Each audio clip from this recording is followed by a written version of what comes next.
back to another episode of Rustomod Garage. We've been flying through this Rambler build. Just a little over a month we've been posting videos and the response is great. You've seen us design this entire car in CAD, then develop that CAD file to an actual real-life frame. Then you saw us cut up a C4 Corvette, mold all of the Corvette parts into our frame that we designed, and then put it all together to a rolling chassis. Then you saw us rip the entire floor out of a Lincoln Aviator, implement it into our frame, and then put in our LS and T56.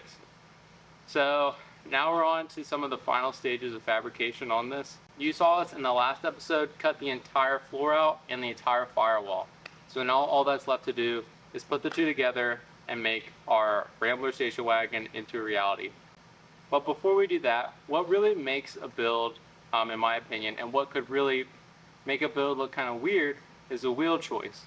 I think the best way to explain what wheel choice we went with was to explain how we came up with our wheels, because this really is one of the most unique aspects of the Rambler build.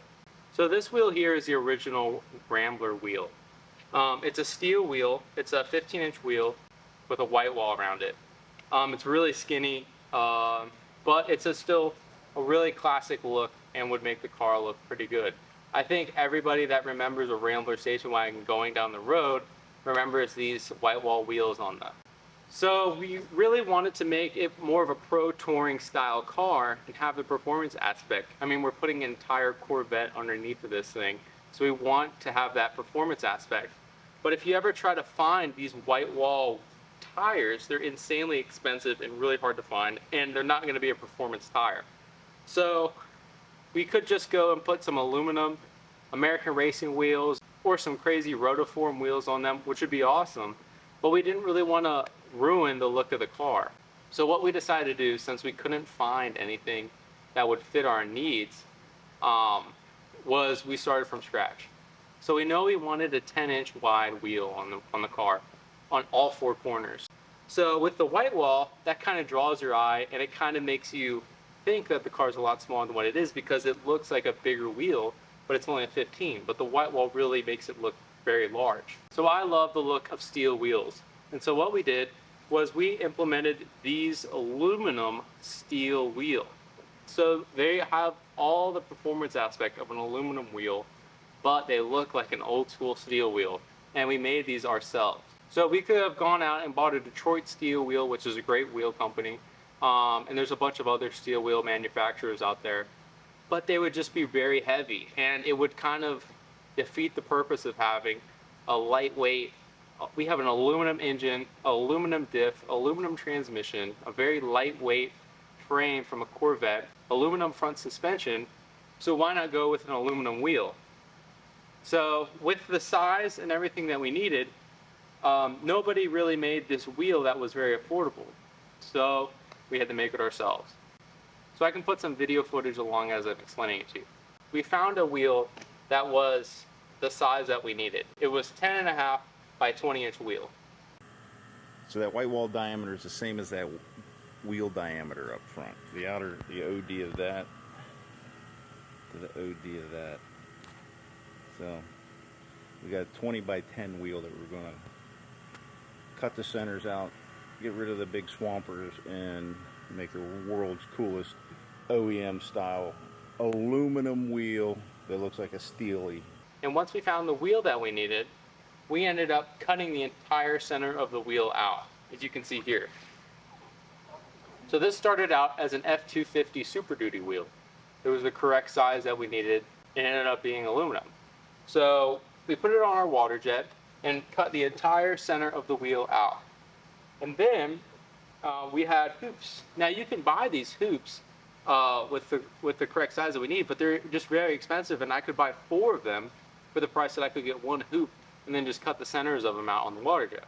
So that's what we did. Cut the center of them out, and then we machined the entire dish center on our lathe. So we machined this disc to set into our wheel, and we had a tapered edge on it. So the tapered edge would let us set what kind of offset that we wanted, and then we could weld it into place whenever we figured out what kind of offset we wanted.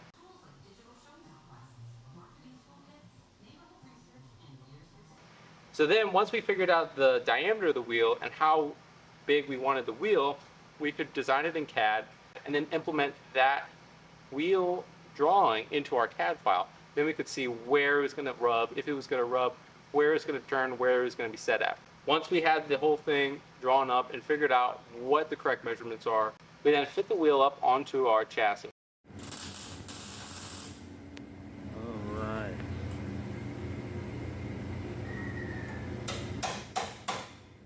Custom OEM wheel. Makes a lot of sense, like the rest of this car. Now that you look at different angles. Yeah. So we gotta still set the back space in there, but that's actually clearing, isn't it? On that side. Once we fit the wheel up onto our chassis, we were able to determine where we wanted the offset to be. Then we have our welder set up on a rotisserie. So we can spin the wheel while we weld the bead. So we welded the bead all the way around the inside and then all the way around the outside, and then ground down the weld on the outside so it would look better. All right. First wheel welded.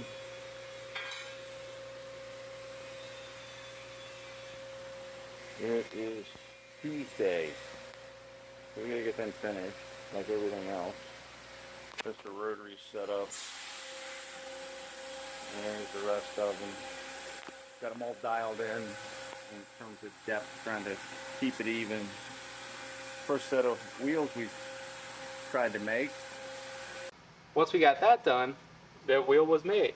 And it actually balanced almost perfectly. There's only 4 wheel weights on this side, and that's it. It balanced really good. And they've held together very, very well. And they weigh probably about half of what a steel wheel would weigh. So then once we got that, we really wanted the white wall look. So we measured the white wall diameter on that wheel, and so that it would appear to be the same. So the black part of the wheel would act as like a 17-inch wheel, but then allow us to be able to run a more performance tire while maintaining the white wall look. So we painted the wheel black.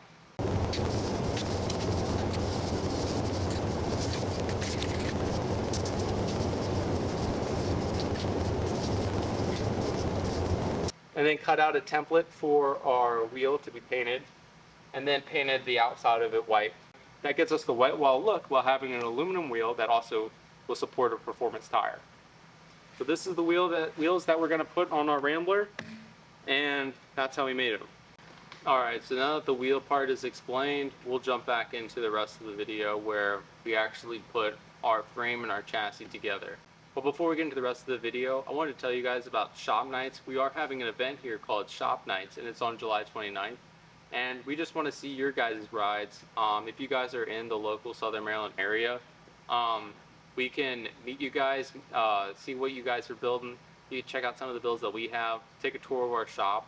And we just really want to see the guys that watch our channel. We just started this a few months ago, and we're already at 500 subscribers. So just want to thank you guys for watching. This really has been a really fun time to share with you guys the builds that we do. It doesn't take just me and a few other guys that you see on the channel to do this stuff. We have a full team here that work really hard to put these videos out and to build the kind of stuff that we do. I mean, machining our own wheels in-house doesn't take just one guy. I mean, we have an entire team of guys that are really trained machinists, fabricators that have really put a lot of sweat and tears into this Rambler build, and it's really rewarding seeing you guys enjoy it and seeing how it came together. And if you guys missed some of the Rambler episodes, I'll link them up here and have a whole playlist so you can watch them all. So now in the next part, I got really sick whenever we were building the roll cage for the Rambler, so I wasn't really able to film too much. So here's just some pictures of the progress of it. We had the cage designed in CAD, like I said before, and we just sent all the measurements and got them bent locally, and then we welded them together on top of our frame. So we were able to assemble the whole cage and then put the Rambler body on top. That way we could get the clearances really tight to the top of the roof of the Rambler, so that way you're not hitting your head and stuff, and you really don't even know that the car has a cage. So we assembled the entire cage, and then we put the whole body together.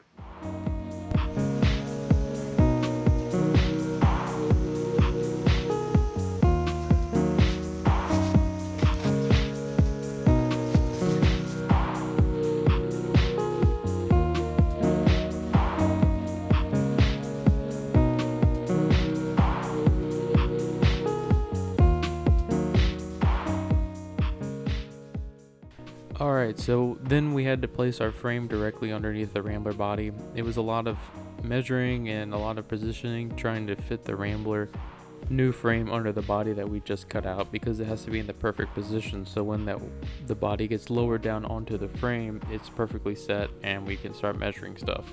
So we're just setting it down onto the frame for the first time before we put the cage in. That way we can see if everything's going to clear, and then get the positions right so that we can start putting the cage together.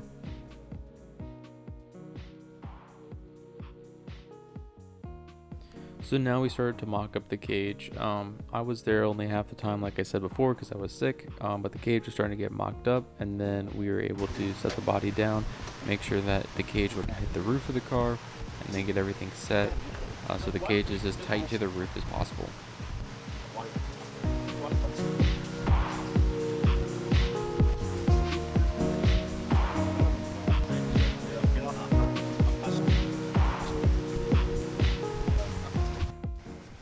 So obviously along the way we had to clearance some things we missed, just to get the body to sit perfectly onto the frame.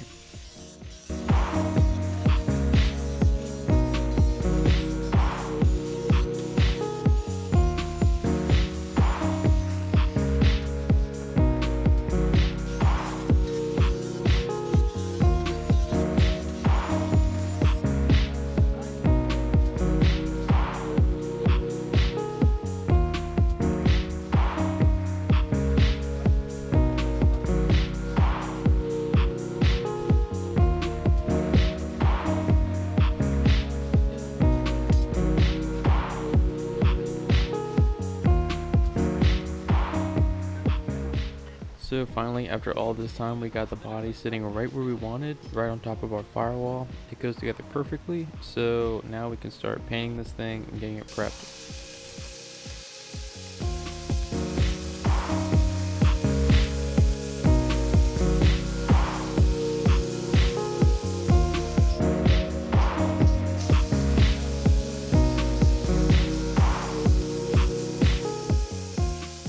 Loose in the back.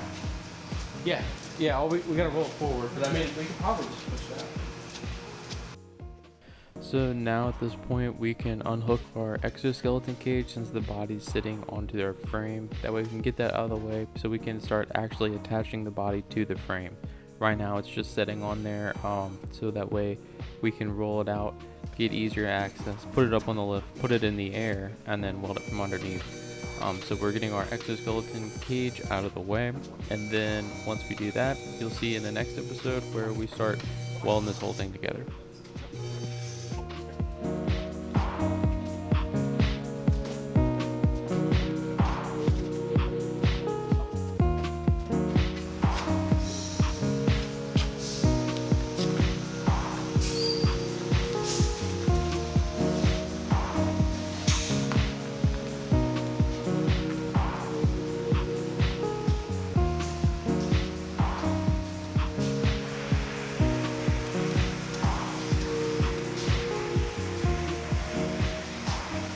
Thank you guys so much for watching.